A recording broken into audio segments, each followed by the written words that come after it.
This is WZRD Chicago, 88.3 FM. We have with us today in the studio at WZRD, Dan Bader, who is a mental health consultant. And his initials following his name are LCPC and LMFT. Dan, welcome to Wizard, and could you explain to us what these abbreviations stand for? Hi. I'm having a little bit of trouble with my headphones. I don't think I'm hearing correctly, so I think an adjustment needs to be made. Is that better? Could you hear me now? No. Okay, hang on just a second.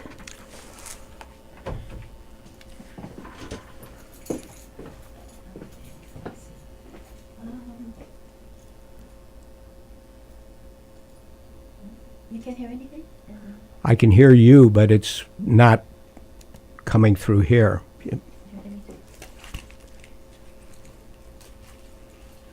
Maybe this needs to be turned up. Okay. Okay.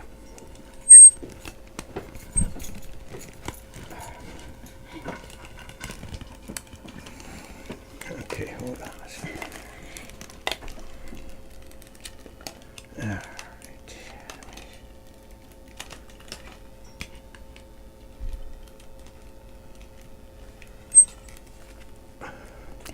Okay, again, this is WZRD Chicago, 88.3 FM. We have at Wizard today Dan Bader, and the abbreviations following his name are, he is a mental health professional consultant, and the abbreviations are LCPC and LMFT. Welcome to Wizard, Dan, and could you explain to us what these two qualifications stand for? Sure, thank you. Glad to be here. The LCPC is licensed clinical professional counselor, and the LMFT is licensed marriage and family therapist. Oh, okay, thank you. So, Dan, please describe for us your work as a mental health services consultant and educator. Yes, I retired from the City of Chicago Department of Public Health, the mental health sector, in the summer of 2016. And since that time, I have been giving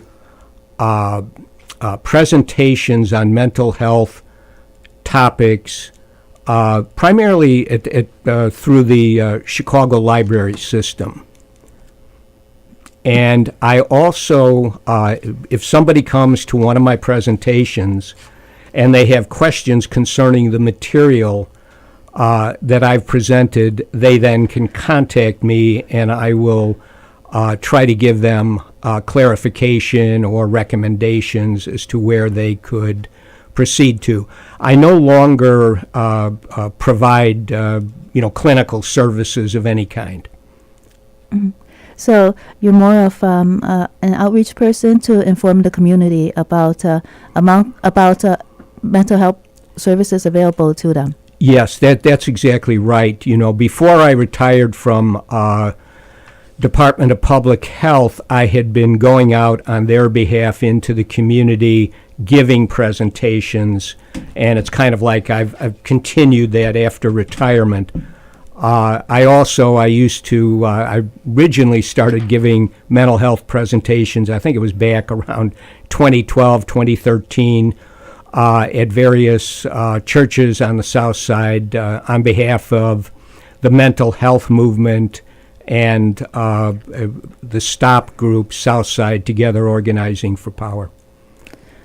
STOP, what does that mean? STOP is it's a social justice advocacy organization based in West Woodlawn, and they have different things that they have pursued. At a certain point in time, we had a very active mental health movement in the city of Chicago when the city was shutting down our public mental health centers.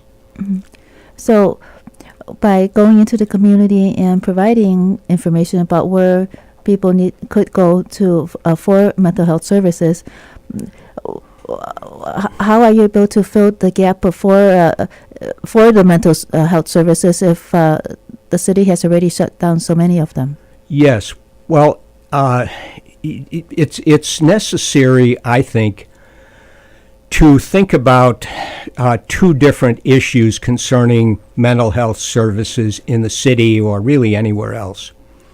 One is the issue of how many mental health centers do you actually have? How many physical places are there where clients can go to get some assistance with mental health issues? So there's a question of how many do we actually have? But in some ways, a more important issue, in my opinion, is what kind of services are actually being provided. Because if you expand, if the services are problematic in certain ways, and you expand that just simply, let's open up more and more places, and the services are not, let's say, as rational as they could be, then it's a bad investment in terms of money, time, etc. So did you find that the quality of mental health services provided to the community isn't what it needs to be? Yes, I worked for a total of 23 years in community mental health environments, so I had plenty of in the trenches experience. And so what tends to happen is people enter the mental health system without fully understanding in a what I would call a commonsensical, rational way what it is that's actually troubling them and what they can access in terms of, I would say, mental health treatment that is kind of the normalcy kind of type of service. And I think there are tremendous problems there, which I'd be happy to go into. Yes, go ahead. Okay, so normally when a person goes into mental health treatment, they are usually suffering a number of symptoms which are distressing to that person. They're feeling, they might describe it, I'm feeling depressed, I'm feeling anxious, I'm hearing voices. There's many different types of symptoms which brings a person into to try to get some mental health assistance. Mm-hmm. When they go into the system, normally they will be given a diagnosis based on their symptoms. And symptoms are just subjectively what you tell a mental health professional, psychiatrist, anybody in the system is bothering you. I'm sad, I'm having suicidal ideation, I'm hearing voices advising me to jump off a bridge. These are things that the person is reporting to the mental health professional. And based on those symptoms and perhaps what they call signs, things that the clinician can see with their own eyes, the person is maybe they're shaking, they're crying, different kinds of things you can actually see. We call those signs. Yes. But based on the symptoms and signs that a professional is presented with, you get a diagnosis. And then normally what happens is you will have the option of receiving medication for your mental health disorder and or therapy and case management services. But here's a very, very important issue that people need to fully appreciate. There are no blood tests that can tell a mental health professional what disorder you have. And in the mental health world, we really call them disorders rather than diseases because there are no objective tests available that can tell you what disorder it is or what it is. That doesn't exist. There's no imaging, there's no blood tests, no urine samples, there's nothing. And so what people need to appreciate is they should be screened for a number of actual medical issues that can give them mental health symptoms. Absolutely. Mm-hmm. Yes, I understand. So, are you saying then that when people are diagnosed, then instead of being medicated, it is much better to go into therapy and case management?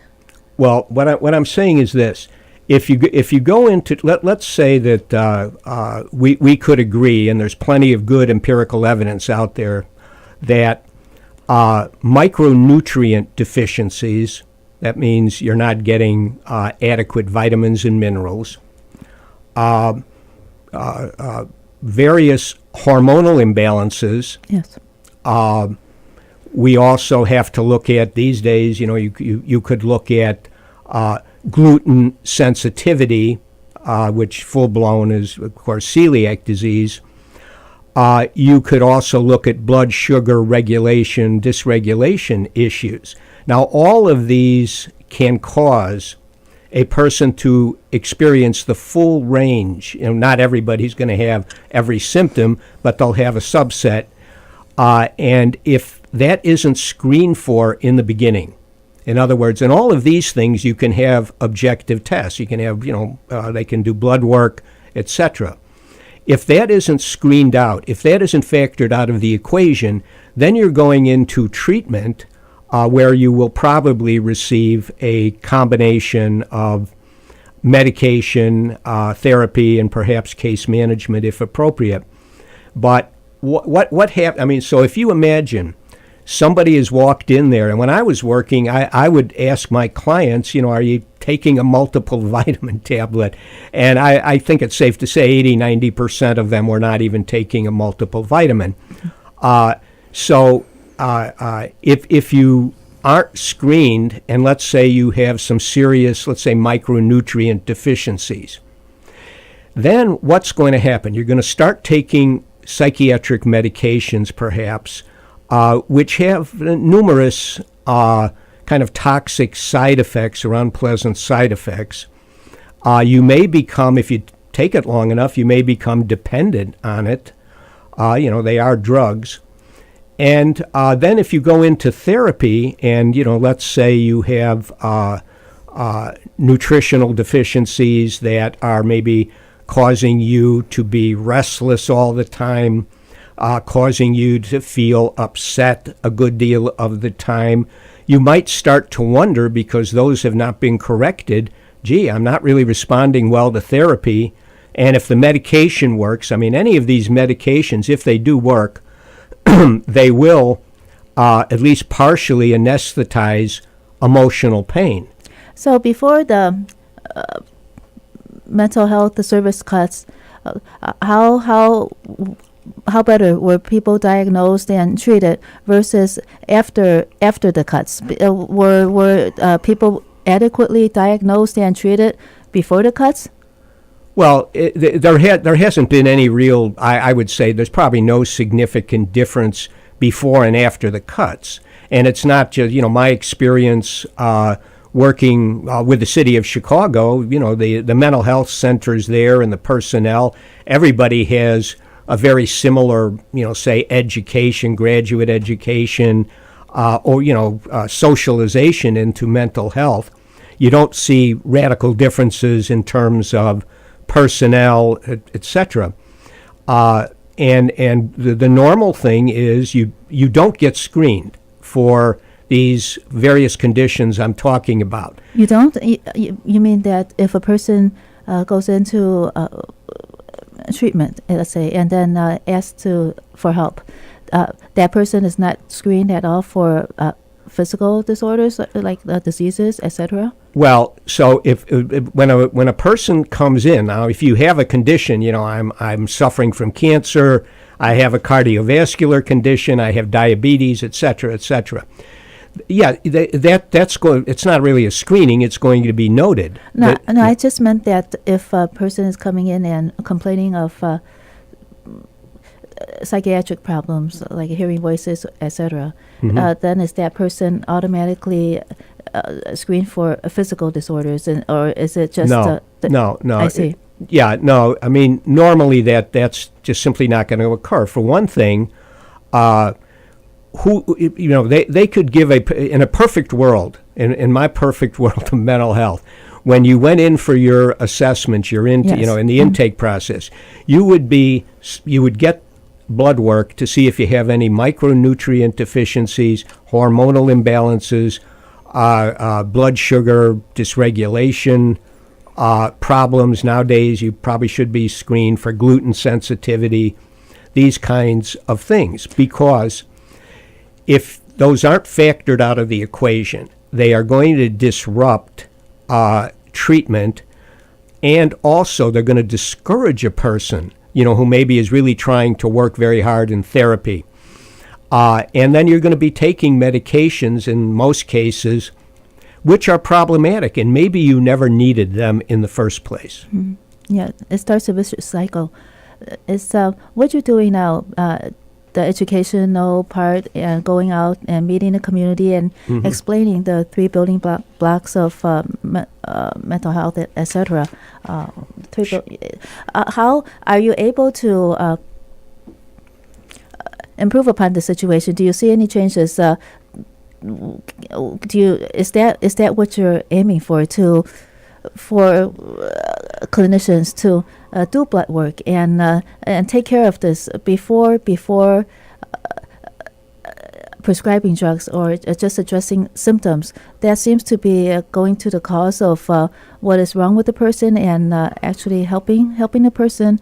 So the educational outreach that you're doing now, is that your ultimate goal to change it so that people are actually helped by addressing the other parts of their body that need help, so that their mental health issues can be more better treated? Yes, that's part of it. I would say that's step number one. The what I refer to as the 3 building blocks of mental health, which refers to emotion management, training in how to successfully set interpersonal boundaries with people, and also intrapersonal boundaries, how to be able to say no to yourself. And finally, the first building block is emotion management. Second building block is learning to set boundaries. And the third building block is making sure that you have your human needs adequately attended to, so that you don't have to be beset with chronic emotional pain.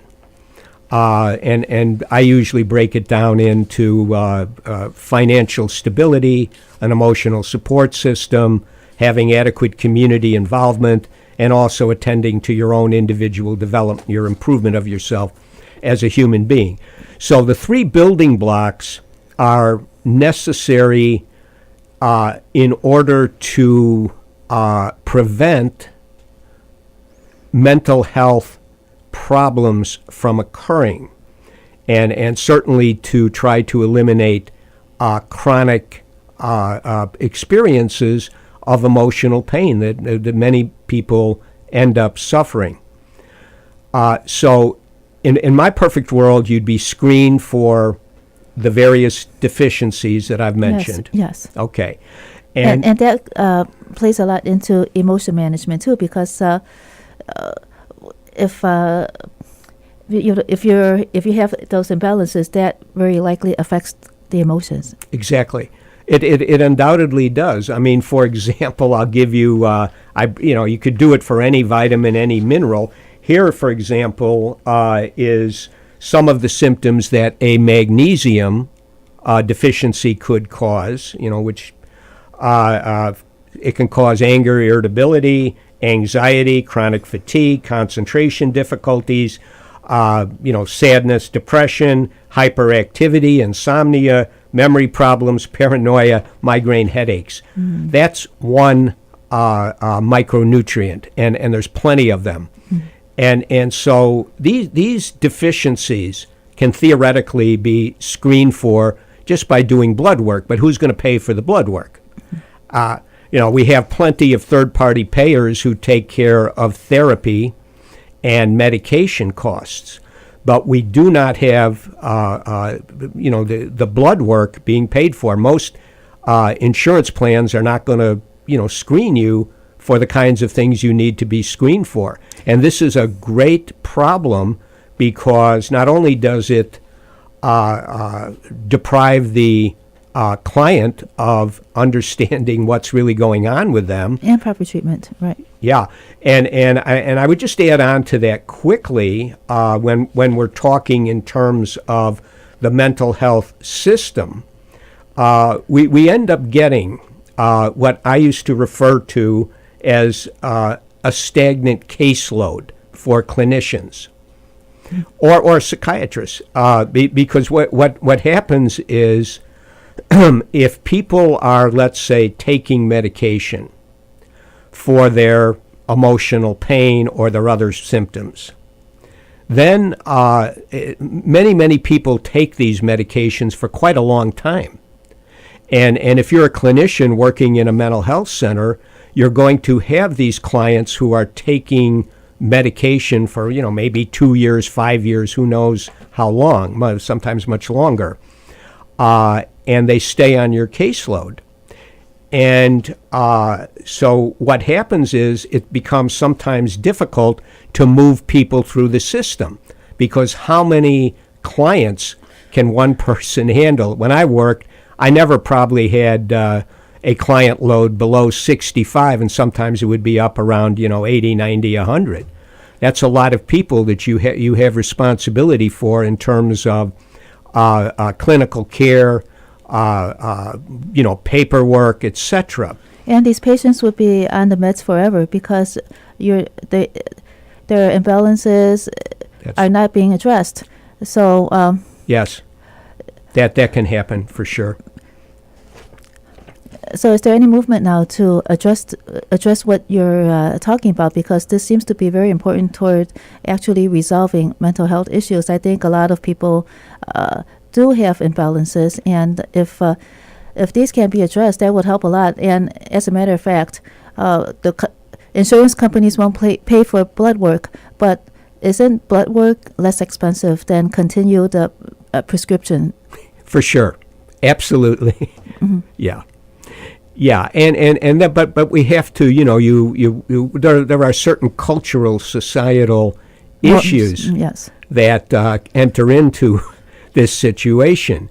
A lot of people make very good money by the mental health off of mental health problems. I mean, we have the pharmaceutical corporations, we have the Institution of Psychiatry, and we also have mental health providers.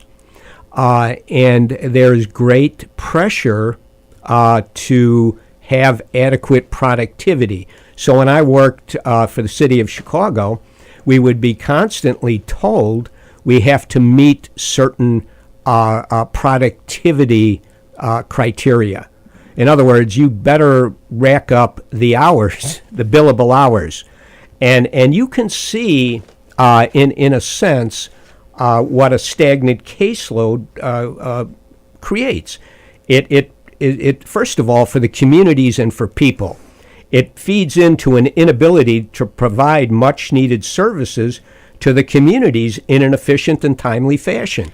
If I have 80 people, and a lot of them aren't really going to move through very quickly for various reasons, and some of which I've mentioned, then how do you get new people in to treat them?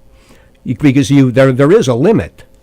You just can't go beyond a certain limit, and then you also end up there's an over provision of therapy and case management services to some consumers, to some clients, because you have this constant productivity pressure, and the people are there, and you can't get the new people in. Normally a new client coming into for mental health services who maybe does have some, pretty good emotion management problems, boundary setting problems, etc. They need to have their environment improved. They will be very, very interested in doing anything they can to, improve themselves.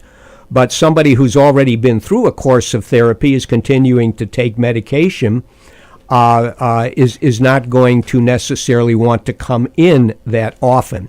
So you get this kind of double whammy of, on the one hand, you're going to be incentivized to provide services to whoever wants to come in for therapy sessions or case management sessions. And some people benefit from therapy, not partly because it's a very emotionally supportive relationship, and they really appreciate that. So we have to look at that, and then it creates problems beyond that within the system. So when I go and I give a mental health presentation, I always begin it by saying, if it's the 3 building blocks of mental health, I say, before we even get to the 3 building blocks, everybody needs to understand that they need to be aware that all sorts of nutritional deficiencies, hormonal imbalances, blood sugar dysregulation problems, autoimmune issues, these can cause psychiatric symptoms. And it would be in your interest to be screened for that before you enter into medication, which may be unnecessary, and a long course of therapy or case management, which is somebody is paying for it, which is being prolonged for reasons that aren't really valid. So for patients to help themselves better, then if they feel that they need mental health services, then would it be better for them to first see a doctor to do a basic checkup to discover whether they have any deficiencies and everything else, and then afterwards address the mental health issue, because then that doctor visit could be paid for? Well, yes, I would again, in a perfect world, that would be great. Find out if you have deficiencies. And you may have a number of problems that need to be addressed and corrected. That doesn't mean you don't need emotion management training. You need to learn how to regulate your interpersonal world more effectively, that you don't have to make improvements in your financial stability, your emotional support system, etc. These things are maybe absolutely necessary, but before you really get to those, you should be screened for any kind of medical issues that can be measured and shown. Whereas if you get an order, if you get a diagnosis of major depressive disorder, there's no test that's going to show you have that. It's in some ways the diagnostic system itself is really lacking in a lot of validity. There's many problems with it which are well documented and so on. But you just can't objectively assess what a person has. Somebody could come into a mental health provider, and we used to have people who, because of their great financial distress, would be looking to get SSI disability, in order to give themselves an income. And sometimes people would understand if I go in there and I say I'm hearing voices, that kind of thing.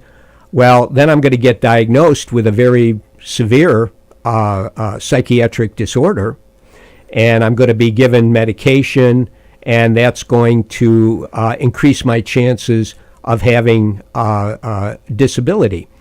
Now, but because there's no way of really testing it, how are you going to test whether what someone is saying is valid? And think of it, I could go in and I could say, wow, I'm really feeling depressed. I'm feeling so sad, et cetera, et cetera. Someone else could go in and say, I'm feeling so sad. Well, what does the sadness mean for one person, and what does it mean for the other person? And so these are very subjective checklists that result in you getting a diagnosis, and it really is problematic. And again, there's many books and journal articles, etc., which are very critical of the psychiatric diagnostic system. Rightly so, in my opinion. Is there any movement, any organizations that are helping to affect change in this? No, I don't really see it occurring. In my mind, I give you a little anecdote. I not that long ago, I had a conversation with somebody in the community who was interested in, kind of a new push to get more mental health centers open, City of Chicago mental health centers open. And, I tried to argue with some individuals that what's really necessary is, what is going on in the mental health centers that you're going to get opened, hopefully, yes. And what kind of screening process and education are people going to receive before they enter into the system? And I was suggesting each community should have someplace they could go to get some objective, verifiable information concerning mental health before you go into the system. How could they do that? Well, just for example, when I go ahead and I give a presentation, say 3 building blocks of mental health, or my presentation on depression, and some others, what I'm doing is I'm giving people information that they should understand before they go into treatment. And what I find is most people have been socialized to believe that what their problem is they have some kind of a chemical imbalance in their brain and neurotransmitter imbalance, and that by taking these psychiatric medications, that is going to correct it. Kind of like analogous to, you have a blood sugar problem, we'll give you some insulin, and that's going to correct an imbalance. But that is not really the case. You may have an imbalance, you may have some problems, but you have to look at what is causing it. Mm-hmm. So what I try to do is I just simply say, I'll tell people, go check out this webinar on, nutrition and mental health. It's very good. You can locate it on the Mad in America website. It's free. You have to register, but why don't you go listen to that webinar and learn how nutritional, particularly micronutrient deficiencies, which are highlighted, feed into mental health symptoms, and that they should be screened for. And then, if a person, learning to manage emotions, set boundaries, etc., that takes practice. It's like any other kind of skill. How am I going to become good at managing, anger, shame, sadness, anxiety, interest, excitement? How am I going to get good at it unless I first of all understand what the emotion is, how it motivates me, and then I need to practice effective strategies for managing it and not allowing it to drive me towards decisions and behaviors that are going to be consequential to me and people in my life. Mm. That takes work. And people have to do the work, but it's not, if you do not screen yourself for the various deficiencies, you may become very, very discouraged. And I would just add at this point, again, it's not well understood how beliefs factor into the maintenance of psychiatric symptoms. So, for example, sometimes I use this in my presentations. I'll say, consider this hypothetical situation. A client comes to see me, and they tell me that they believe that their family is poisoning their food.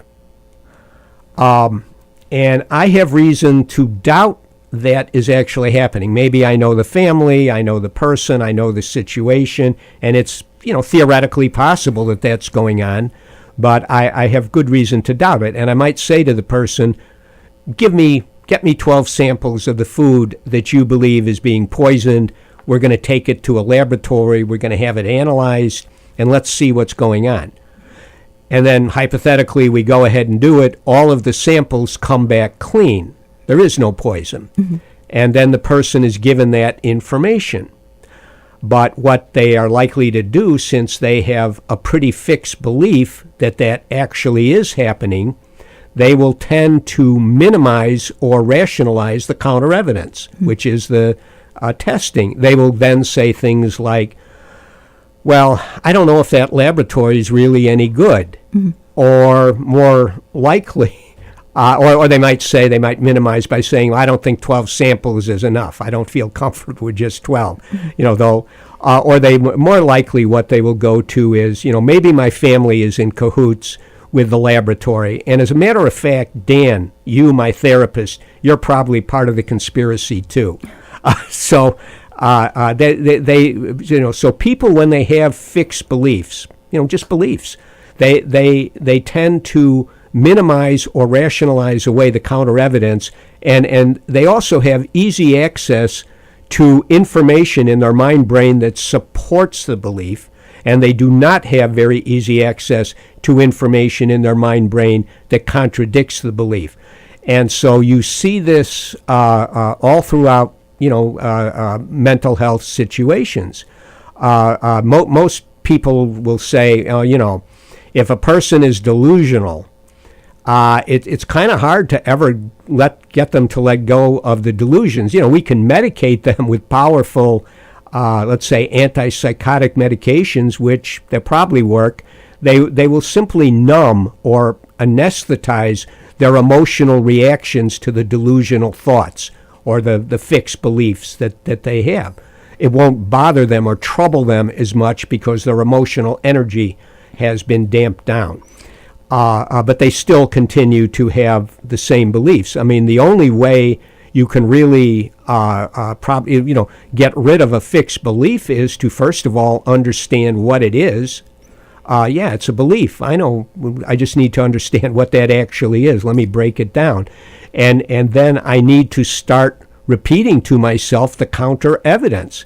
It's possible my belief is not valid, that it's not true, and let me start thinking about the counter evidence to the belief, and maybe I can just simply let it go. But it's not an easy thing for people to do.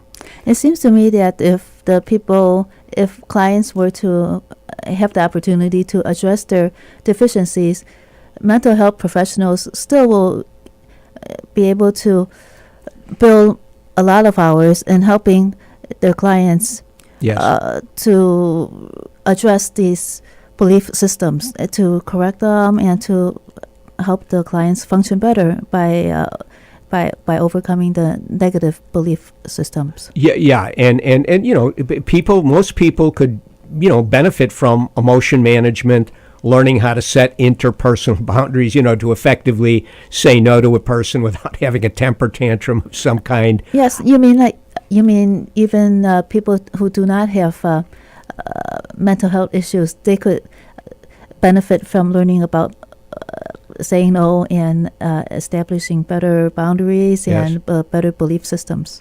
Yeah, I mean, it's not about a belief system, but it's basically to be able to understand. Let me give you one more example of how the belief issue factors in.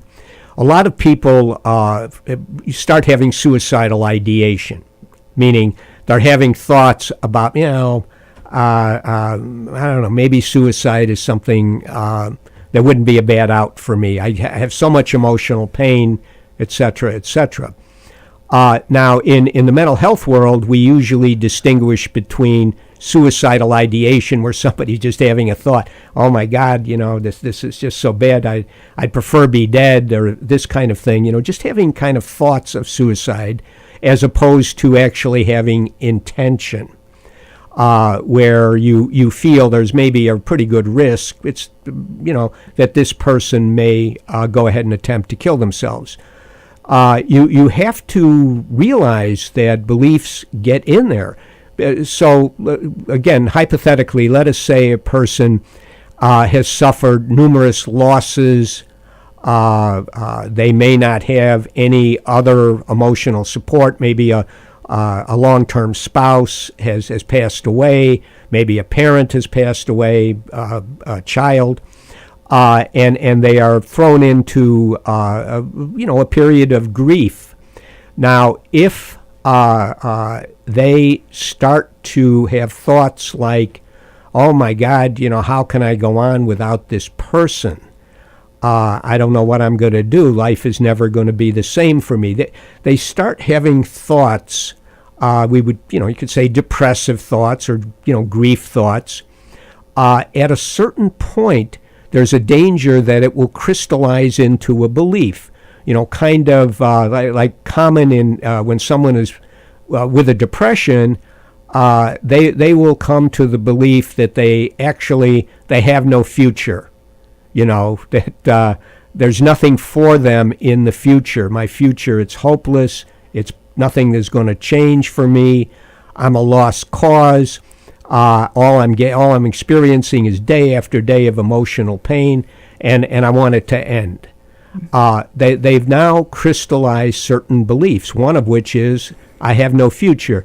And I could say to that person, well, I disagree with you, and I might give some reasons. And then I would also just point out, logically, the future hasn't unfolded yet. What you do in the present is going to have an effect on the future, and there's a lot of things you could do in the present that would make your future work much more effectively than what you're believing. But the person, again, if they have crystallized a belief that there is no future, they will again maybe say something to me like, oh, Dan, you're a therapist.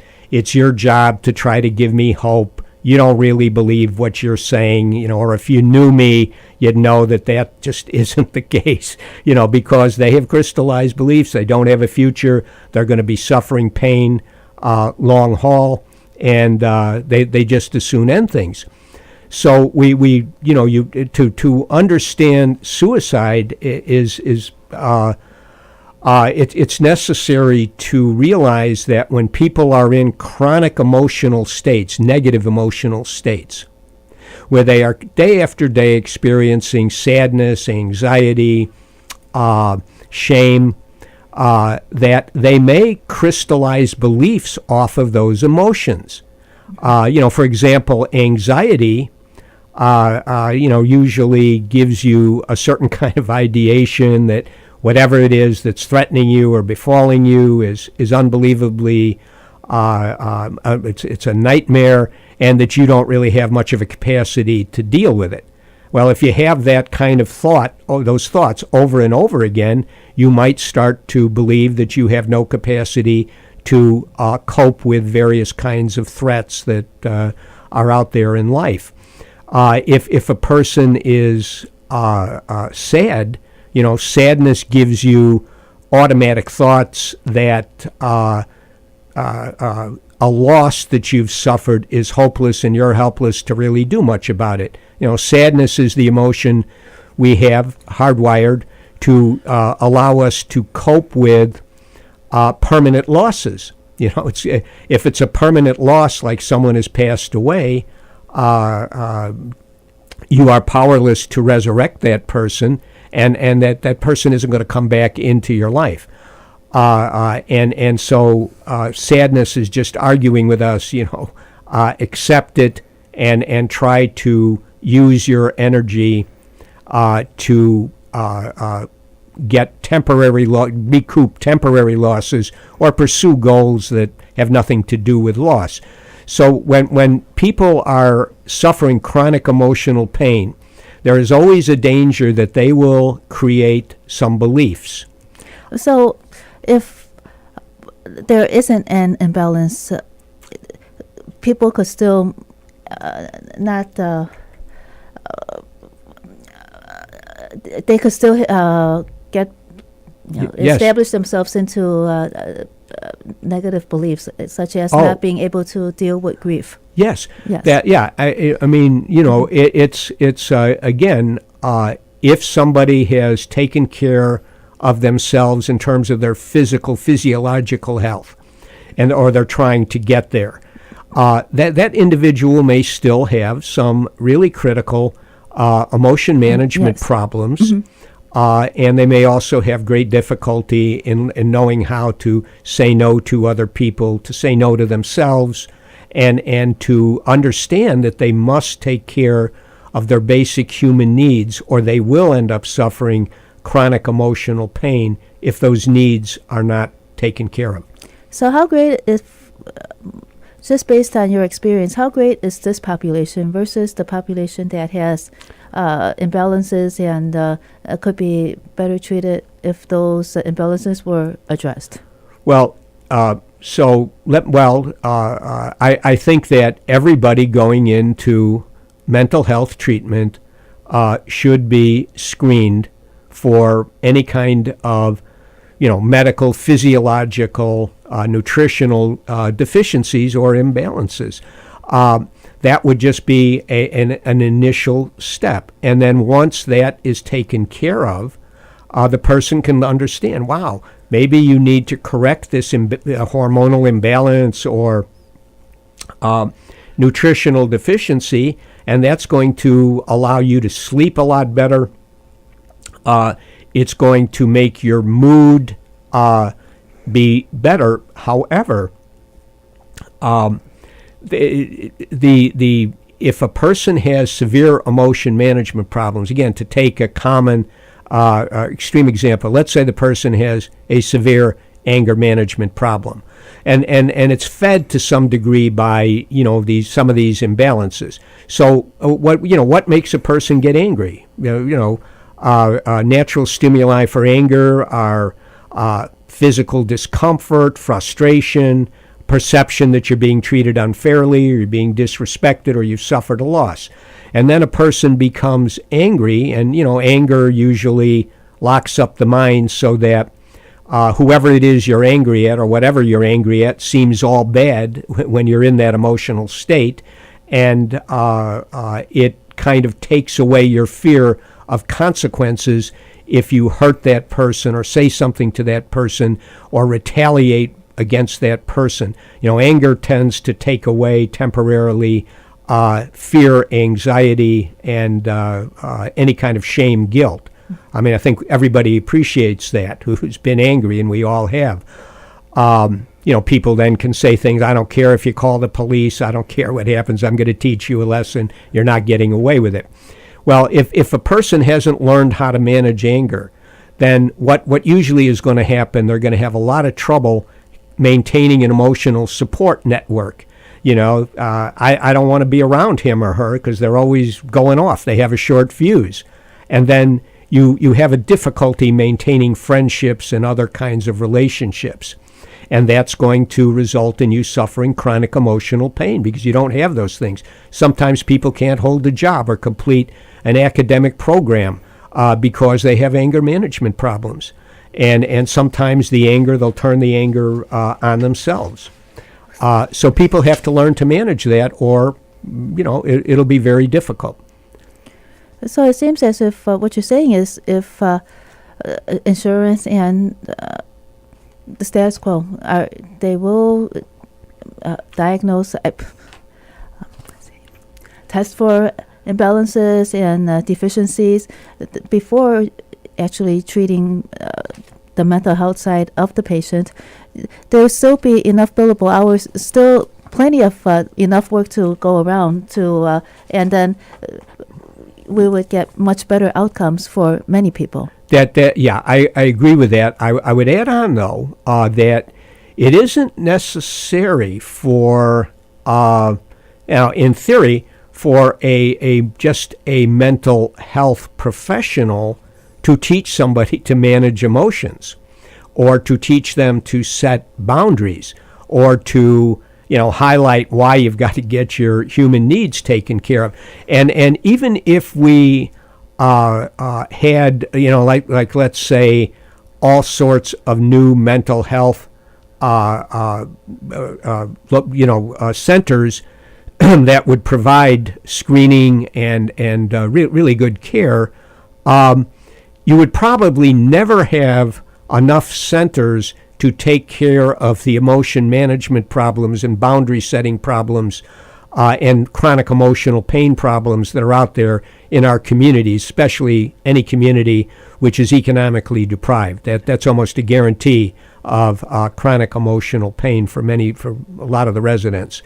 And I also would want to say, so that I'm not misunderstood, if somebody is having a full-blown breakdown, they're in a very high emotional state, and when they're in that very high emotional state, they're making a series of bad decisions, they're forming beliefs which are maladaptive, and they're taking impulsive actions which keep getting them in more difficulty and trouble.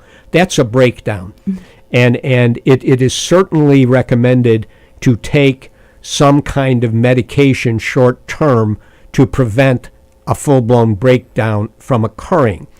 I would also say that there is a small group of people who mostly they would be found in the schizophrenic spectrum disorders, that a small grouping that, and there would also be a sliver of what nowadays they call bipolar disorder, where people get into a very, very, say manic or hypomanic state, and they can't sleep, or they start making, again, bad decisions, impulsive actions, etc.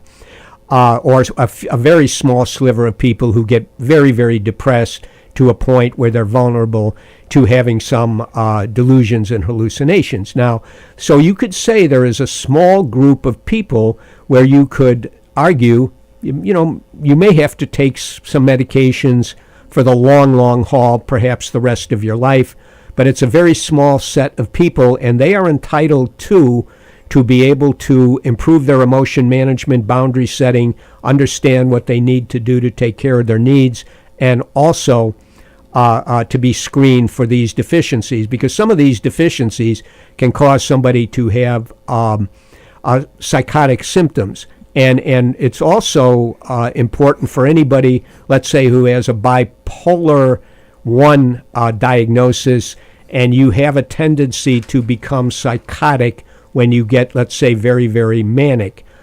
We have to appreciate that if you are awake for an extended period of time, the average person will start to have some delusions or psychotic symptomology. Who can stay up for a very long period of time without getting that way? Some people can, but the average person is going to start to break down that way. And so anybody who has that vulnerability should have an understanding that if, I used to tell all my clients, if you're awake for 48 hours, you need to go to your primary care physician, your psychiatrist, whoever, and ask them to give you a very strong sedating medication to knock you out so that you do not become psychotic from sleep deprivation. And, I would say to them, hey, if I'm up for that period of time, believe me, I'm going to contact my primary care physician and say, give me something. I got to get knocked out here. I need to get some sleep. So, again, there is a small group of people who really, in a way, are more, you could almost define it as it's a neurological issue, perhaps. But yes, they're a small group of people, and I'm not saying that those individuals should not take medication if it's warranted.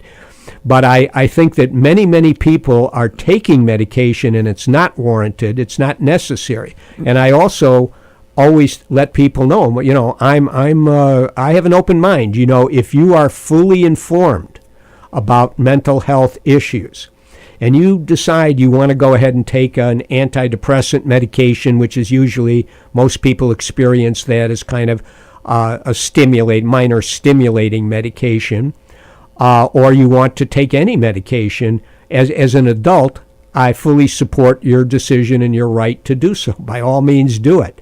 But I do think we have gotten to a point where we see lots of children medicated without the appropriate screening. And I think that is something that a child is not an adult who can, kind of make an informed decision about whether they need or want to take medication. And I think that's problematic. And it's, it's mushroomed over the years because, again, there are very, very powerful marketing campaigns carried out by the pharmaceutical corporations and institutional psychiatry supporting expanding the market for medications. I don't know if I'm probably exaggerating a little bit, but if, from the point of view of pharmaceutical sales and the psychiatric profession, if everybody in the country was getting treated, for some kind of mental health problem, it would be a bonanza. And so again, I think that there's a tremendous problem because people are fully socialized into believing that, you have a chemical imbalance in your brain. Some people, it causes them to have schizophrenia. Another kind of chemical imbalance causes you to have depression. Another one causes anxiety issues, etc. And people have pretty much grown up or have been, socialized because that's our culture. But I would argue that that's a real problematic narrative. This is WZRD Chicago 88.3 FM. We have in the studio Dan Bader. He's a retired mental health professional educating the community about how physical imbalances and deficiencies might cause psychological disorders that might be better treated if those physical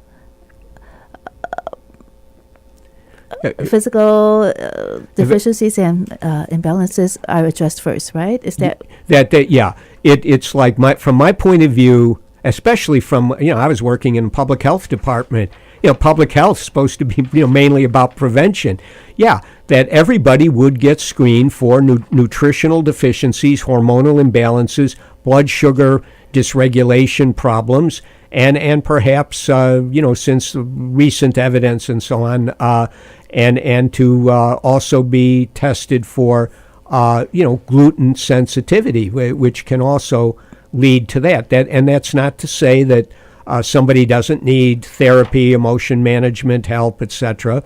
But or medication, and I would say is there as an option for people who want to go that way.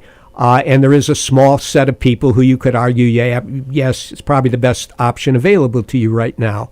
But it's informed consent means you understand what your options are before you get treated. And if you have these imbalances, these deficiencies, and it's not removed, it's not factored out of the equation, you're likely to receive psychiatric medication and therapy, which if the psychiatric medication works, it will partially anesthetize your emotional pain. But having your emotional pain anesthetized is not going to take care of your human needs. It's really not going to teach you how to manage emotions. You may not get as emotional.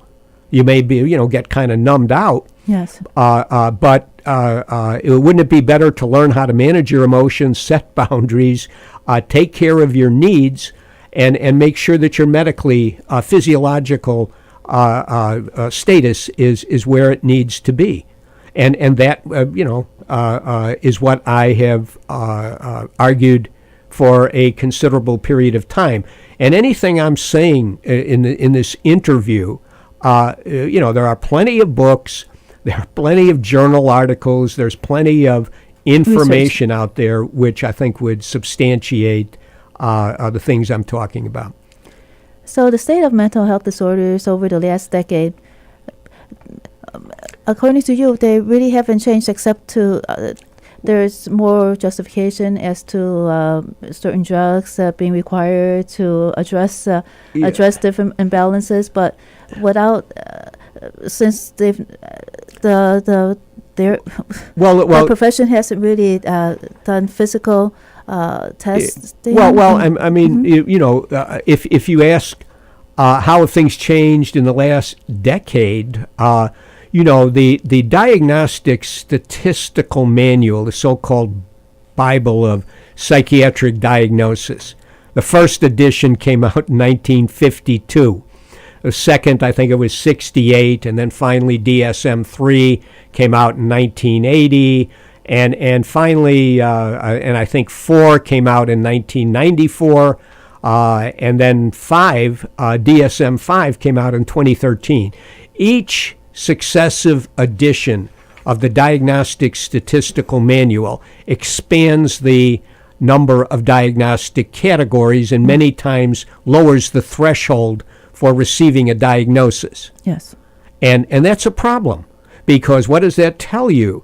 It tells you, and this is, psychiatrists who used to, I would say, prior to, let's say, 1980 or the mid-19, psychiatry was a profession that most of the practitioners engaged in talk therapy. They did not prescribe medication. They gave therapy which was known as psychodynamic or psychoanalytical therapy. So talk therapy is mostly helping the client address the emotional management. I would say that almost, I remember, and sometimes, you come across, there's, 400 or 500 different schools or systems of psychotherapy. But if you really look at any of them, they are always going to turn to emotion management. And some of them deal with maladaptive beliefs in a certain way. I don't believe comprehensively, but yes, therapy, I believe that therapy is a very useful tool. I do think, though, that it's not possible for many people out in the community to receive good therapy. And because it is too expensive or too time consuming, and people's lives just don't have the time for that. Well, it's partly an issue of where there's a cost issue, of course. There's also how many therapists are there to, in a sense, give everybody therapy, individual therapy. Those government agencies or other mental health agencies that are concerned with billable hours, why don't they use emotional management that would help the clients to rack up the billable hours? Well, again, there's always, in any mental health center, there is going to be productivity pressure, on the clinicians. You need to work. I mean, it's like any other current, kind of business, business model. Productivity is key. But I want to just stress that a lot of people don't want to come into mental health treatment because of the stigma that inevitably attaches to that, and what I do, with the idea of the 3 building blocks of mental health, I'm just trying to, and I try to give people a vocabulary, a conceptual framework that allows them to understand mental health disorders or problems in a different way. I have no, I cannot possibly say to somebody, your problem is you have a chemical imbalance in your brain and you need to take psychiatric medications to correct it. And that's going to be, the primary intervention. I think that, but, again, from the standpoint of institutional psychiatry and the pharmaceutical industry, that's what has been taught to most citizens. Since when? About? Yes. Well, the critical turning point was 1980 when, the third version of the Diagnostic Statistical Manual was put into play. At that time, non-medical clinicians were treating people in therapy. So, you didn't have to be a psychiatrist to provide talk therapy. And most of the testing of, who's better, a psychiatrist giving talk therapy or a psychologist, social worker, etc. What they discovered was, no, there's really no difference. A lot of, non-medical clinicians can actually do it better than a lot of psychiatrists. Well, when psychiatrists realized that they were no longer going to have, when the monopoly on talk therapy was no longer there, and of course... You mean the physicians, like family physicians, were doing some of the work that psychiatrists were doing? Well, no. I mean, in 1980, institutional psychiatry switched over to a biomedical model.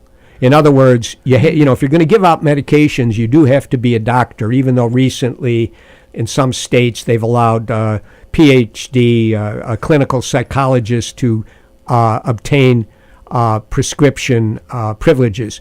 But generally, back in 1980 and until very recently, only a psychiatrist or another doctor could prescribe a psychiatric medication, and that meant, as long as everyone is believing that your only problem is you have a chemical imbalance in your brain, that's good for business. And again, I'm not saying that there is not a small group of people who might need to take medication long haul, or there's another group of people who just might, I just want to do it, but I understand that it's not necessary. Mm-hmm. There are other things I could do to take care of my situation. So you don't know of any models in the U.S. that actually try to help the people by doing the blood work and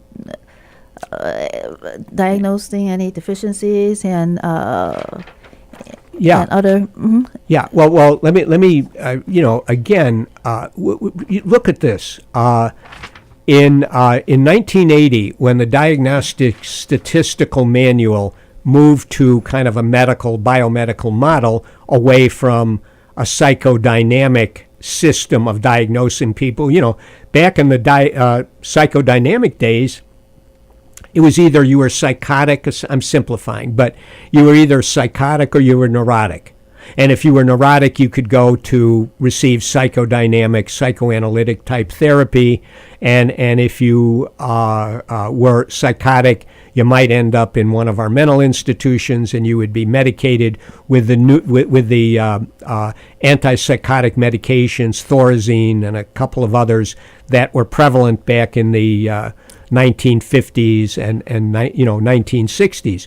But after 1980, they evolved a multi-axial system to diagnose people. There were 5 axes. Axis 1 was your symptoms. Axis 2, generally speaking, referred to personality disorders. They had personality disorder diagnoses had similar symptoms to the Axis 1 disorders, such as depressive disorders, anxiety disorders. It's lots of them. But they also had an Axis 3. And Axis 3 was for medical conditions, and technically nutritional deficiencies represent yes. These kind of deficiencies. They also had an Axis 4, which was referring to environmental situations which could also cause you to have symptoms, to have Right. chronic emotional pain. In 2013, they kind of eliminated the multi-axial system. And they never, and there was never really a very good reason for it, except for the fact that to some degree it kind of mystifies a little bit more. When they had the 5 axes and I had a client, I'd say, okay, let's identify some medical conditions you might have that could Right. be corrected, causing you to have symptoms. Let's look at environmental problems like you're living in poverty, you don't have a lot of friends, you don't have emotional support, you're not involved in any community activities, etc. Right. And all of these things can cause you to suffer symptoms. And I want you to understand. And then if you're suffering a lot of symptoms, that may make it more emotional pain symptoms, that may make it more difficult for you to really take care of even your medical conditions or your environmental problems. And there's kind of a positive feedback loop there. In 2013, when they did away with the 5 axes, what did they replace it? Well, they kind of replaced it with you still had the equivalent of an axis 1. They pretty much got rid of axis 2, and you could still specify the same things. When you're doing an assessment, that a person has these environmental deficiencies which maybe need case management help, and therapy is there. But it just kind of, that original multi-axial framework was something that, came out of really the old community psychiatry days back in the 1960s. And was looking at mental health in a way which was very much focused on other things other than, the story about the chemical imbalance, neurotransmitter imbalance in the brain that you need to get these psychiatric medications for. So I think it's important for everybody to, have some understanding of the history. So let's clarify. After 2013, was there more of a focus on medicating people, or and less of a focus on addressing the physical and environmental needs, or not? Well, Environmental effects, I mean. No, I would say what it did. It certainly those things would still be to be found in the DSM. What I'm saying though is the big change in the Diagnostic Statistical Manual after the 1980 switchover, when institutional psychiatry became about medication, not talk therapy. Okay. What you have seen is you see a constant expansion of diagnoses. Mm-hmm. The book, Yes. the diagnostic manual gets more and more pages, Yes. It grows. And of course, every one of those diagnoses will allow there to be billing from third-party payers. Right. I see. Okay. Let's move on to something else. Okay. There was a recent report about suicides. I think I heard it on the news about 2 days ago that there's an epidemic of suicides. Could you discuss that? Yes. So again, as I kind of mentioned in a little different context earlier in the interview, so suicide is something which there are certain kind of risk factors that are involved. Sometimes you might look at, does a person have a history of violence, for example? They've kind of gone over that they are no longer necessarily disinhibited about violence, maybe towards others. That makes it maybe statistically more likely they might be able to follow through with their own suicide. There are, anybody who is isolated, they do not have adequate emotional support. In other words, they do not have people in their lives they can count on to be there for them if they are in need of assistance. If people are isolated from the community, they know they have no community involvements. Are all the situations that you are describing now, are they more? Because Sure. there is a suicide epidemic according to the reports. Yeah. Well, I think that there's been books, sociology books, etc. Emphasizing how people are more alienated, isolated in our culture today than it maybe was, I don't know, in earlier times. And also we have to appreciate that the financial stability situation in our country for most people is not very good. People are carrying heavy loads of debt. A lot of people are being put into situations where they feel they can't really take care of themselves or their families in an adequate way. And then what do people do? A lot of people would turn to alcohol or drugs to anesthetize the pain. And for example, if somebody is using alcohol, for example, to try to anesthetize the pain they're feeling because of their economic financial instability, their lack of good relationships, their inability to participate in community activities, etc., well, that alcohol is probably going to make everything worse. Yes. And after a while, again, people will start to crystallize beliefs that suicide is a viable way out. And I do believe that that is something that feeds into an increase in suicide. Also, a lot of times, adolescents, teenagers, will be persecuted, Bullied, you mean? Yes, bullied. Bullied, being treated with great disrespect. And they aren't able to really, they haven't been taught necessarily how to cope with it and what happens to a person when you are subjected to that kind of treatment. But I think that bullying was around from a time immemorial. Do you feel that there is more bullying now, or is it that because people are online now, there is less social interaction, and that prevents the young person from getting some emotional support from their social context to address bullying? Okay, so well, let me approach that in a certain way. So when I would work with a client, and let's say they were living with people who treated them disrespectfully, in other words, attacked their identity.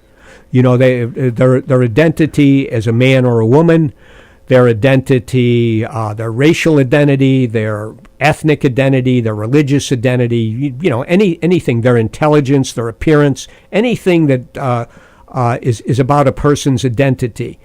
That is something which, if you don't want it to cause chronic emotional pain, anybody who's treating someone that way needs to be told to stop it. They need to be able to be told that that's not something which is tolerable. And again, in a lot of situations, that means if a person isn't willing to stop behaving in a disrespectful fashion, you need to maybe put some distance between yourself and that person. And if that's not possible, then you need to have some strategies where you can try to get the person to stop. And I would teach people how to do that.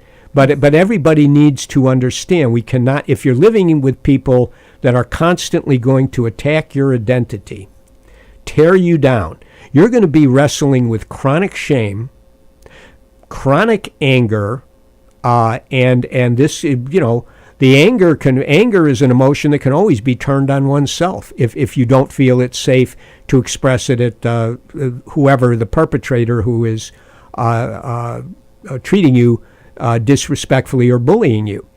And so I do think that we live in a society where, I mean, think of this in a way. How often do people in our culture throw around the term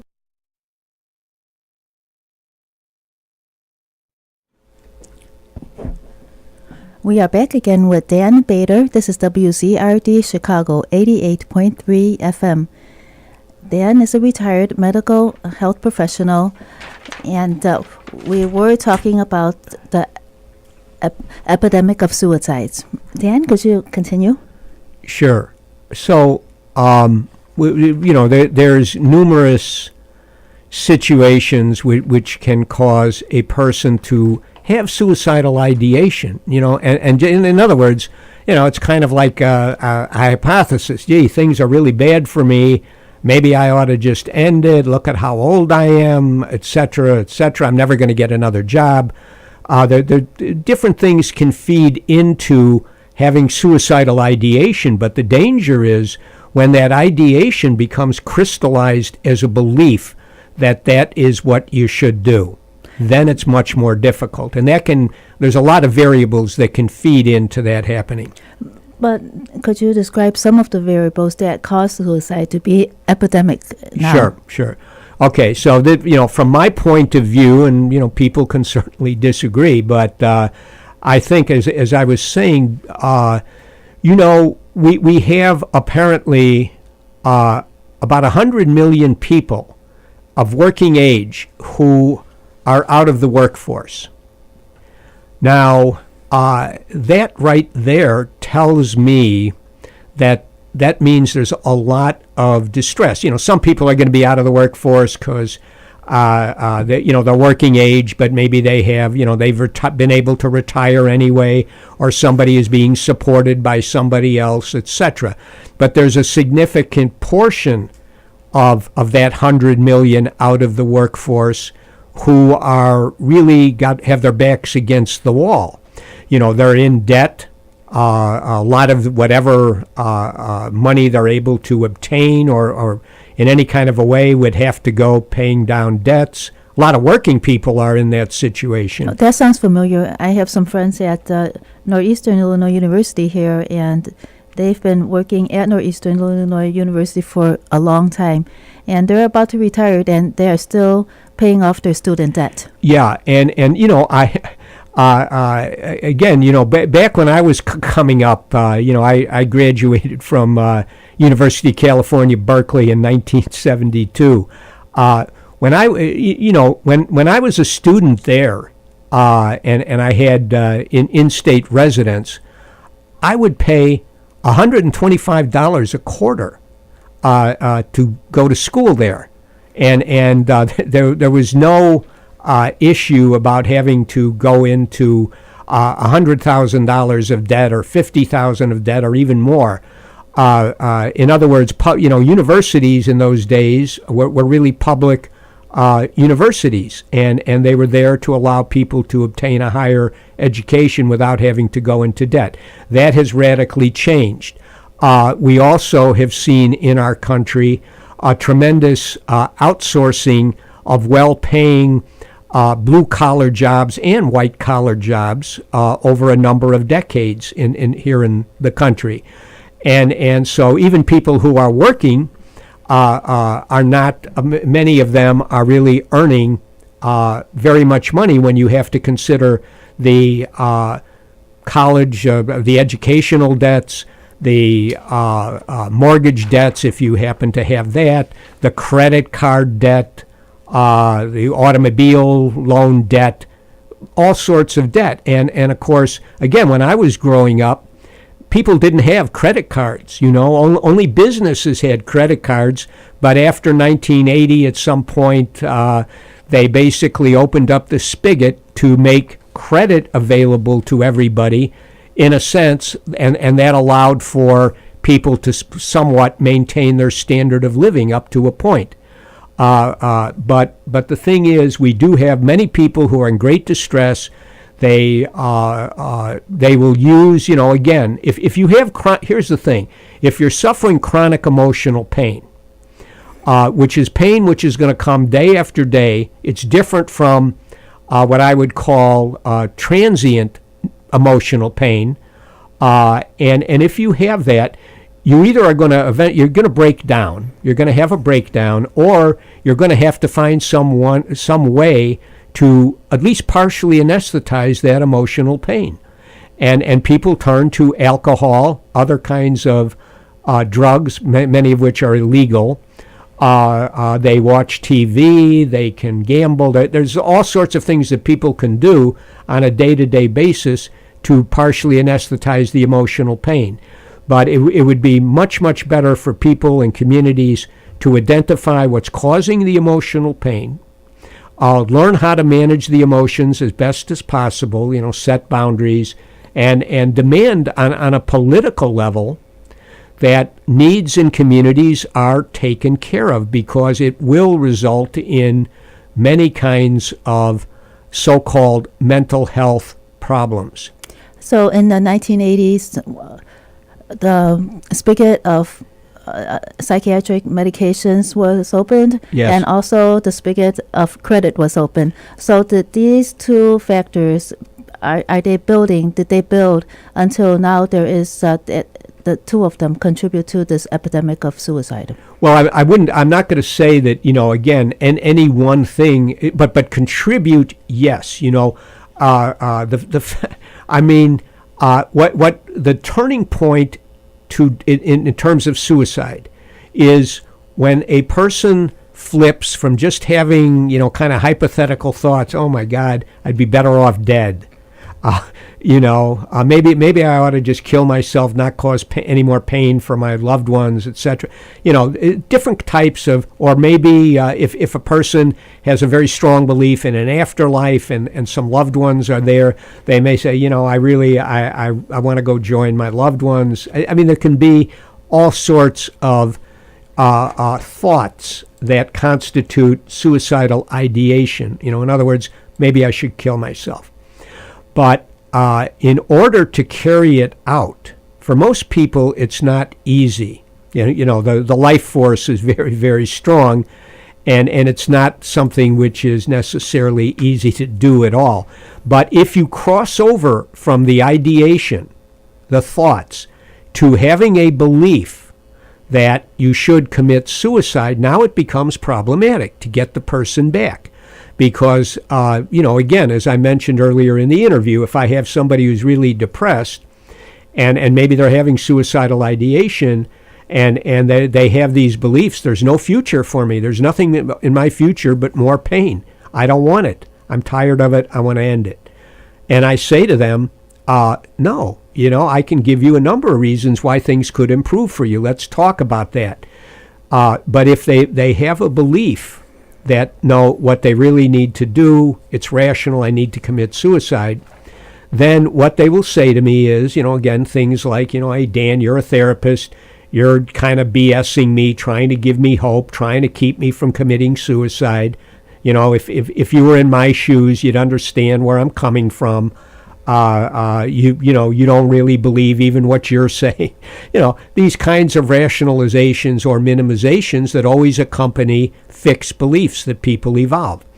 And that's why in the mental health world we talk about whether a person is just having the ideation or they've crossed over a line to intent. Intent implies mostly that you've crossed over into a belief that it's a good idea. How does the political climate affect the state of community mental health? Well, it's been really interesting because, when Donald Trump was elected and Hillary Clinton was defeated in the last presidential election, there was, all of this publicity and all of this, kind of suffering over what had happened, where, people were saying, I'm depressed, I'm PTSD'd over this political election. And from an emotion management point of view, where it could be, you can say, well, it's understandable if you have concerns about, Donald Trump being the president and other things. But at the same time, you need to be able to cope with what's happened. You need to be able to tell yourself, okay, I'll deal with whatever comes along here. I can handle it. That's an anxiety management issue. People could say to themselves, well, I fear there's going to be fascism, a dictatorship, the world is going to explode, and oh my God, it's overwhelming, I can't deal with it, it's more than I can take. Well, from a mental health point of view, you need to manage that anxiety. You need to be able to tell yourself that you can cope with it, even though it may be a very set of unpleasant circumstances. Did you say that you retired in 2016? Yeah, in the summer of 2016, I retired, yes. So do you see the political climate? How is it affecting the? Well, I've never, this isn't strictly a mental health, but I've never seen anything like this in my life. I cannot believe how polarized the population of this country has become. Does that affect the mental health Yes. of the population? Well, I think that it does, and of course, one of the things that you have to consider here, and I often bring it up again in my presentations, most of the audiences that I speak to, you're not going to have any, let's say, fans of Donald Trump, for example. So I always say, look, I don't mean to disrespect anybody who may be a Donald Trump fan, but what I want to do is I want to point out something about Donald Trump. He oftentimes makes statements like climate change is a Chinese hoax. And I say to the audience, I say, well, maybe this is something that he has come to believe because he's been educated about climate change by think tanks and some academicians who kind of deny the seriousness of climate change. And so Donald Trump has this belief. Well, you need to understand his belief is just like any other belief, where if you explain he's not going to be able to think very well of reasons which go against that belief. And if somebody puts something in front of him, he's just going to rationalize it or minimize it away. And we can see this with lots of politicians who are not able to any longer seriously address all the problems that are going on in the country. And in some cases, and I would also venture to say that a lot of our politicians, including Donald Trump, tend to be kind of psychopathic individuals, where they see everybody is kind of, you're either a predator or you're prey. And Donald Trump and other very powerful figures see themselves as predators, and they kind of have thoughts that, people who complain would, if they were in a situation to be a successful predator, they would behave just like me. So you mentioned that the present political climate with President Trump affects communities and making them more polarized. Oh, so yes. When they are more polarized, do you feel that they do not see the other side as they're not as open to the other side as before, or they've never been open to the other side in the first place? No, I think that the like I say, I've never seen this. I grew up, identifying myself as a progressive person. Again, I graduated from Berkeley in 1972. What is progressive define? Could you define? Yeah, progressive I define a progressive basically as someone who wants to see reform and change that will benefit communities in general, that are going to stand against any kind of clear-cut unfairness or disrespect that may be, for example, today we see, there's a tremendous emphasis on what I guess is called identity politics. So, fine. I think it's, positively, racism is something which is very disrespectful. It needs to be stood up to. Gender discrimination is something which is very disrespectful. It needs to be stood up to, and other things. But at the same time, when a group has gotten to a point where there is nothing but hatred for the other side and vice versa, then what are you going to do? How do people cooperate and collaborate on common interests? It's almost like, it's the old, if you have a small elite, historically, they sometimes would consciously try to implement divide and conquer kind of strategies on populations. If everybody's at everybody's throat, and people are irredeemable, on the Trump side, deplorables, etc., they're irredeemable, and on the other side, similar kinds of terms being thrown at the progressive community, this disables everybody from cooperating. And it's a really sad situation. And I would also just throw in a couple of other psychological issues around this.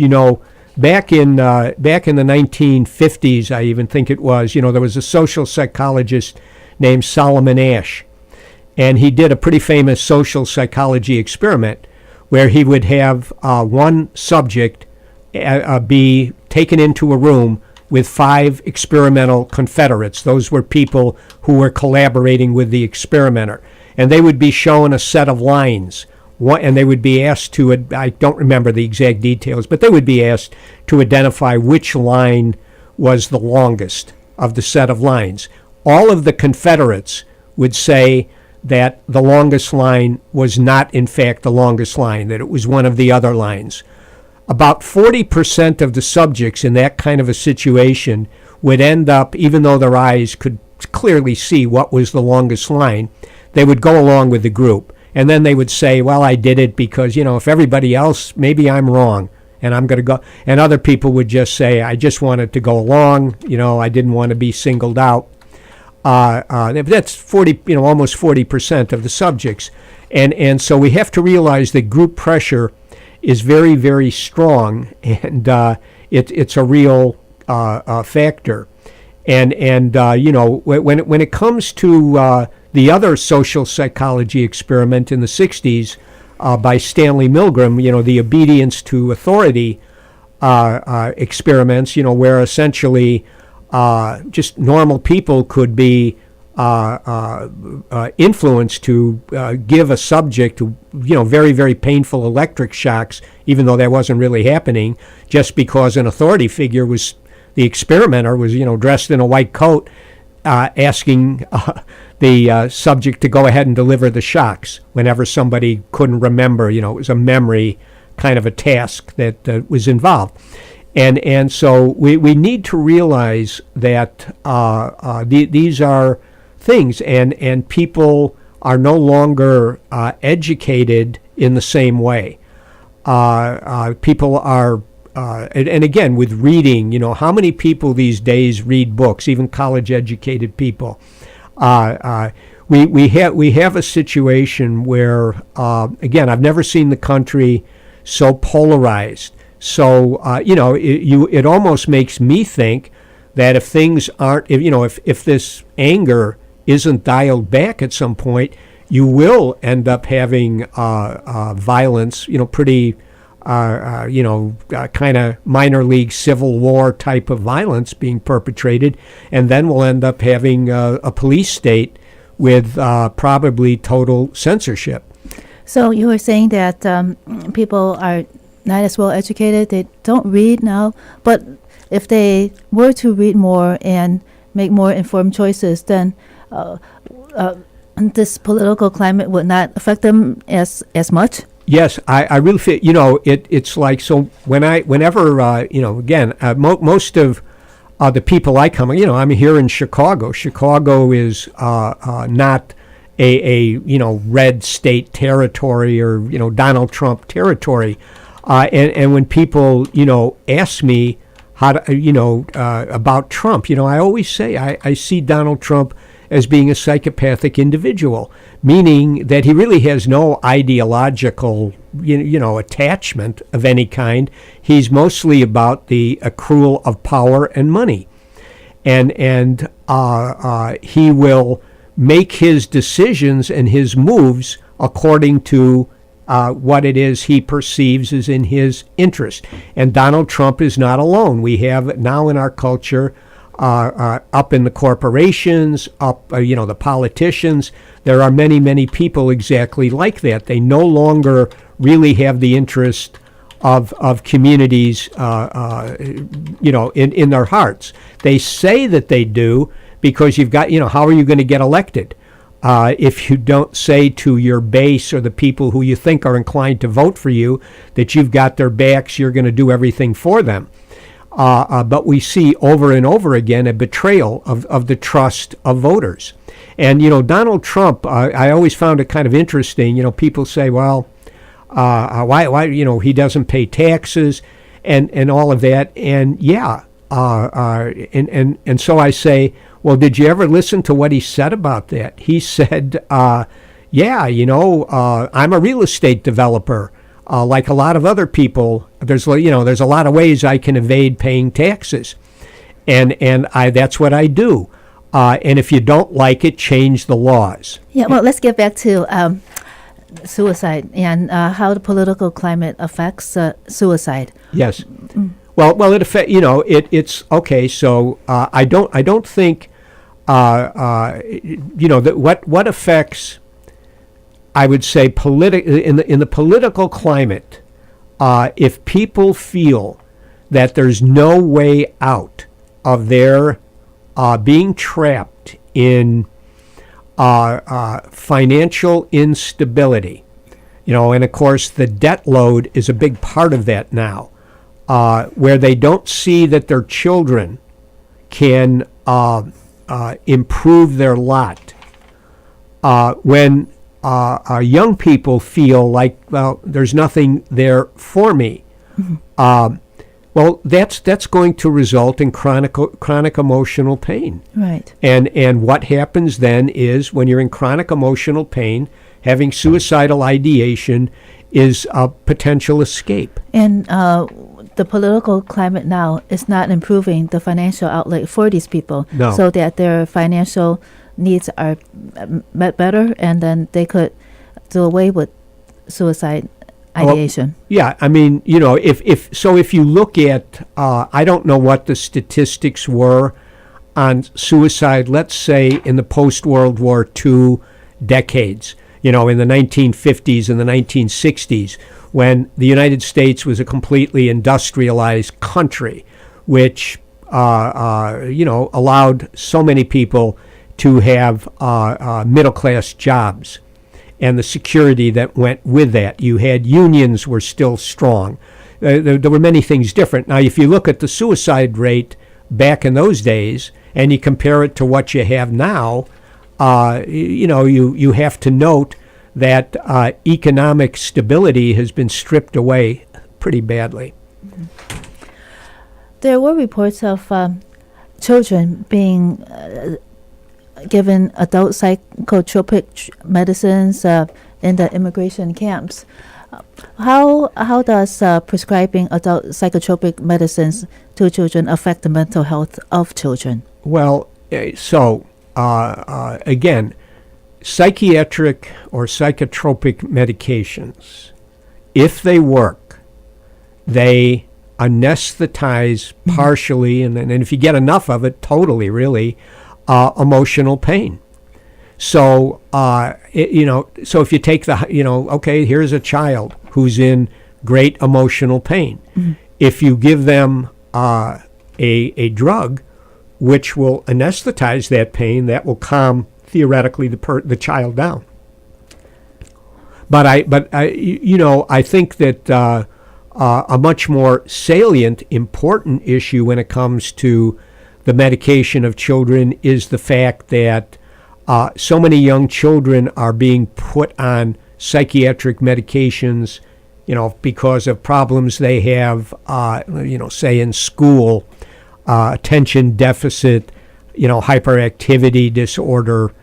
They're being given amphetamines, strong stimulating medications for ADHD. And that's a drug. Amphetamines, if I was out on the street selling it, I'd be slapped with a felony. Anybody who's seen, the kind of stuff on TV knows that, amphetamines can be very harmful to people. And addictive? I'm sorry? And addictive, right? Oh, yes, and of course, addictive. People become dependent on it. So if you look at, I don't know what the statistics are of how many children are being given, in addition to stimulating drugs for attention deficit problems, sedating drugs. Sometimes I see things like 20-25%. I don't know, it could even be more. But the issue is, if you just think of a typical situation, if you're given a amphetamine for attention deficit problems or hyperactivity problems, well, a stimulating drug has an effect where it allows a person to find things that maybe previously had been rather boring and tedious to become much more interesting. Mm-hmm. It brings on an emotion I sometimes refer to as interest, excitement, and if it's effective, it will take away anxiety and other negative emotions while the drug is operating. So if a student wanted to study something that they really couldn't understand before, the amphetamines would make them find the subject more interesting. Yes. But when the drug wears off, they would not be able to function again as well in that subject. Yeah, well, here's what might happen. Say you have a child 9-10 years old, they've been, or younger, they've been prescribed Adderall, which is an amphetamine, a very common one given out for attention deficit hyperactivity issues. And so that drug, let's say, maybe has a half-life of, and this can vary quite a bit, but just for discussion, let's say it has a half-life of 8 hours. 8 hours, after 8 hours, 50% of the drug is now out of the child's system. At some point, when 50% of the drug is out of the system, there's going to reach a point where you're going to start to feel some withdrawal symptoms. You're going to start to become more irritable, maybe more anxious because the drug is worn off enough. Mm-hmm. But here's the thing. You can't give a child a second amphetamine at 5 o'clock in the afternoon, or they're not going to be able to sleep at all. They may have trouble sleeping anyway. Mm-hmm. Because of taking these stimulating drugs. If you look on the internet, you can see these, forums where people are saying, gee, I'm taking the stimulating amphetamines and I'm having insomnia problems. Well, that can't be a surprise, really. Mm-hmm. And then, so what can they do for that? Well, they can give you a sedating drug so you can sleep. That happens, right? All the time? It happens frequently, yes. Yes. And so you have some children who are actually being given sedating antipsychotic medications to kind of cope with that. Now, probably the prescribing doctor might use another diagnosis in order to justify that. In other words, okay, so we already have you diagnosed with attention deficit hyperactivity disorder, but maybe you also, your mood seems to swing somewhat. You suddenly become kind of irritable or anxious, etc. Maybe you have a mood instability problem, so let us give you an antipsychotic medication, and by the way, take it at night. It's so problematic that this is occurring, because even though I don't have a problem with any adult who's fully informed. They say they want to take an amphetamine, they want to take an antidepressant, they want to take an antipsychotic medication, mood stable, anything. If you're an adult and you understand enough and you want to do it, fine, go ahead and do it. But I don't think it's appropriate to expand the market for these psychotropic medications to children who are not in a position to be able to make that kind of a judgment themselves. What advice do you have for our students and our listeners about pursuing a career as a mental health professional? Okay. Well, I guess I would say this. If it is an area which is of interest to you, by all means, and you feel that, when I worked, I always loved working with people. That was very, very gratifying. I always felt like, I want to contribute to community and be helpful to people. But you have to realize that the system that you might find yourself entrapped in is very different from what you are socialized into in graduate school, or at least back in the days when I was certainly familiar with it, and that goes all the way into the 90s.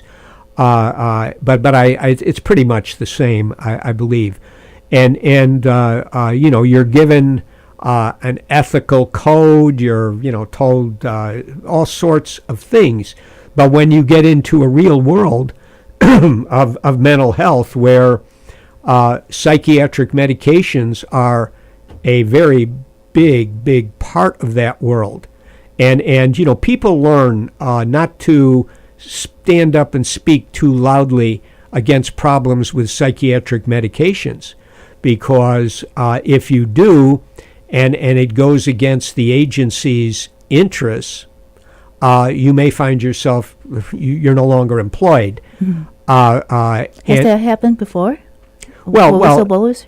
Well, it's I'll give you my own personal anecdotes. When I remember at a certain point in time, when I'd been working at the city, there was a psychiatrist who seemed to have some pretty serious mental health problems that was being displayed openly.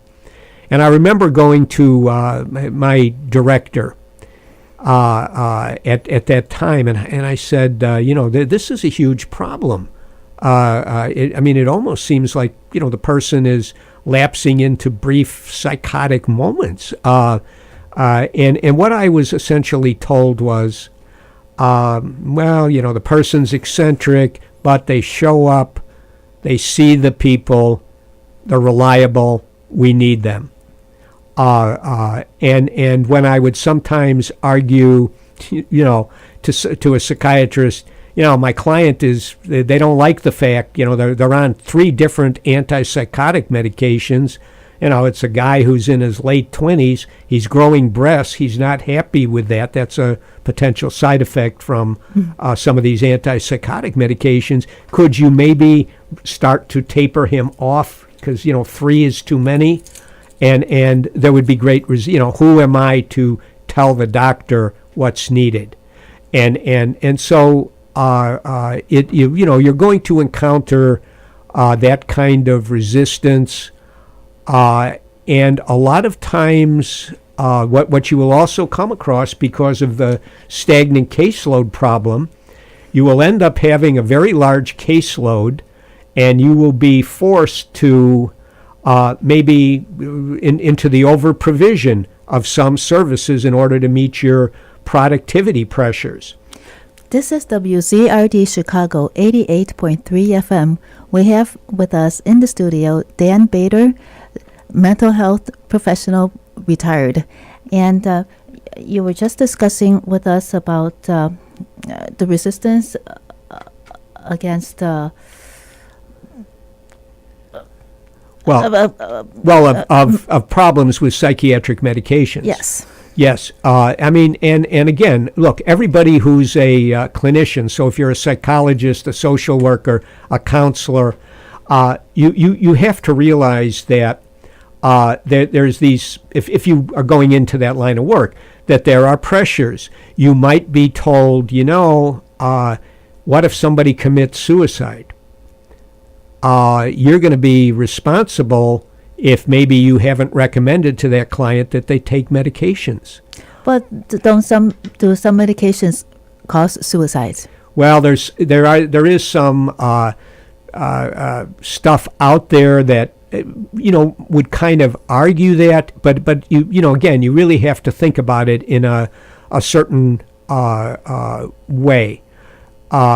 Say somebody is taking amphetamines as a psychiatric medication, or maybe they're taking a heavy dose of SSRI antidepressants. Now, these are stimulating drugs. Like cocaine is a stimulating drug that historically, at one point, was actually used for depression. So if you're taking a stimulating drug, this can cause problems because a stimulating drug generates up an emotion which I like to call interest excitement. It basically, it's when you're interested in something, you're enthusiastic. It's a very motivational energy. It's a good feeling. But here's the thing. When you're in a very high interest excitement state, whether it's induced by amphetamines, cocaine, methylphenidate stimulants, when you're in that, or SSRI antidepressants, especially if you're taking high doses, if you're in that kind of a state, it will, if it's working effectively, it will to some degree anesthetize sadness, shame, and anxiety, but it will not remove anger. So when somebody is in a very stimulated state and they become frustrated, or they feel that they're being treated disrespectfully or unfairly, they may lash out in anger. And again, consider if somebody is in a chronic irritable state because they're in a very serious financial situation and they start taking stimulants, it could lead to violent activities. One of the most outrageous things in our culture is that the most dangerous drug for violence is far and away it's alcohol. Mm-hmm. Because alcohol is a very successful at anesthetizing anxiety and shame, guilt, but it doesn't do anything as far as anger and sadness are concerned, and of course it allows the good interest excitement type emotions to flow. Most people want to drink alcohol because they want to get rid of the anxiety and the shame, guilt, and feel good. But the problem is we see so often, because alcohol does nothing as far as anger goes, so people can be at a party or they can be having a really good time and suddenly they feel they've been disrespected or they're frustrated, and then they simply go into anger. And anger always motivates a person to get violent or to be very verbally harsh with a person.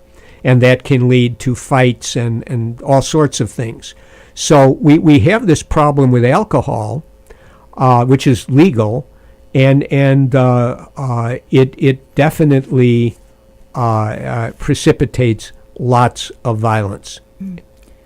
So how many different fields are there for mental health professionals and the students who want to enter into these fields? Oh, yes. Well, so you can do it through a social work school, a psychology. They have a lot of nowadays, they have these professional psychology schools like the Chicago School, I think the Adler School. So you can do it, or, regular universities will have clinical psychology programs, where you can go and get into it. You can do it, so social work, psychology, and now they have, you can do it through a counseling program. those are the basic options that are available. I don't think I'm skipping anything. Well, you sent me a slide deck with the 3 building blocks of mental health, including emotion management, boundary setting, and satisfaction of needs. In-depth descriptions of these. In case our listeners would like to view this deck, could they email you and get a copy for themselves? Because is this what you also provide to your audience when you go out and community outreach? Yes. I'd be happy to go ahead and attach slide deck of 3 building blocks of mental health if requested. No problem at all. And it is what I use for my presentations. Yes. Yes. So what is your email, Dan? Yeah. It's 3. I would have to. The number 3. Number 3 building blocks at gmail.com, I believe, is what it is. Okay. Well, thank you very much, Dan Bader, retired mental health professional, for coming on WZRD Chicago 88.3 FM to discuss so many different topics, especially how better diagnoses could result, better psychiatric diagnosis could result from better workups on the physical conditions of a person. Yes, yeah. And I want to thank you for giving me the forum. It's great. I know I went over many things, and I will be, I only have one presentation scheduled in August at the Canaryville Library, a very small library. And I forget but you could just check it by going to the library website. And then I will be scheduling a number of presentations for the fall, and it will be through the library system and Chicago Public Library. Yes. Okay. Yes. And is there any special tab or that our listeners could search in order to find you on the Chicago Public Library system? Well, what I've been told is because it will I'll probably be presenting it probably 4 or 5 different libraries in the fall. You could go I think to the general library website, and I think you could probably locate it once it's posted. Now, these, the presentations for the fall probably won't be posted until probably early August, because I have to go around and get them set up. Okay, perfect. Thank you very much, Dan Bader, retired mental health professional.